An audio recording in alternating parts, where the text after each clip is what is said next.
Cette rencontre s'inscrit dans le cadre d'une série d'autres qu'on va entamer pour communiquer, sensibiliser, informer, mais aussi renforcer les capacités de l'ensemble des populations sur les questions d'économie d'énergie et d'efficacité énergétique.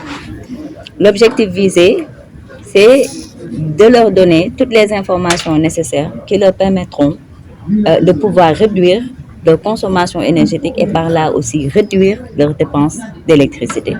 Car il y a plusieurs solutions aujourd'hui qui sont accessibles, qui sont faciles à déployer, qui sont faciles à appliquer, mais parfois qui sont méconnues des consommateurs et qui pourraient véritablement les soulager par rapport à ces questions de dépenses énergétiques.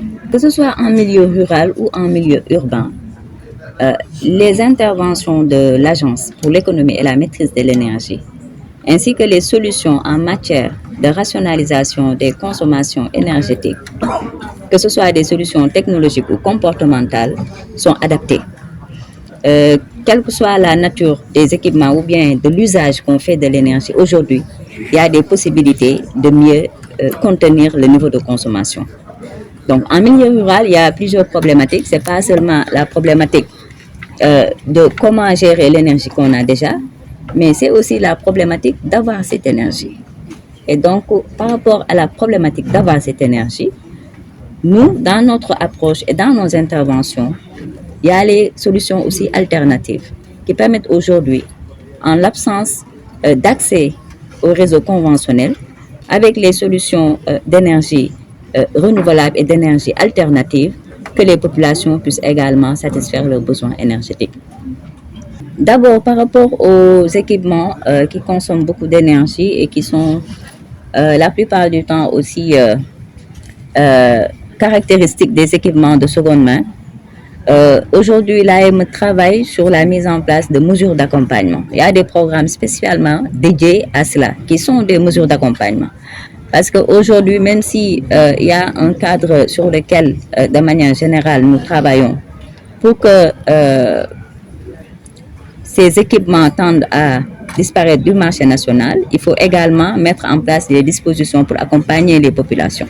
Il y a des programmes tels que EcoFridge, les programmes tels que l'éclairage efficace, qui permettent d'avoir accès à ces équipements qui consomment moins d'énergie, qui sont très performants, qui sont des équipements tout neufs, en le payant juste par mois sur ces dépenses énergétiques. Mais en réalité, ce sont les économies qu'on génère grâce à ces équipements performants qui remboursent même le coût de l'équipement. Donc, c'est un peu ça la logique de la maîtrise de l'énergie. C'est vraiment un ensemble de solutions qui sont parmi les plus rentables parce que chaque franc qu'on met dans l'efficacité énergétique, on récolte 5 à 10 francs en termes de gains par rapport à cela.